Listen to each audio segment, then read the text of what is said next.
Dito guys nag-show ako ng MMR ko kay Popol para naman maayos yung picking namin. Saka pinakita na din ni S3 yung MMR niya kay Yuzhong. Kasi naman nakita niya yung MMR ko kay Popol na 4K plus. I am vengeance incarnate.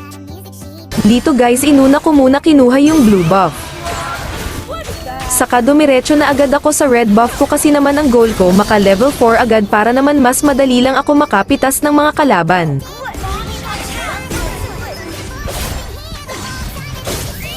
Dito sa part na to guys mabibigyan ko sana si 1-1 dyan ang kaso nahook pa ako ni Franco kaya ako patuloy yung nabigyan.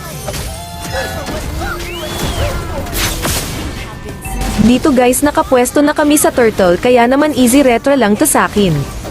Saka mabibigyan pa namin si Louie dyan.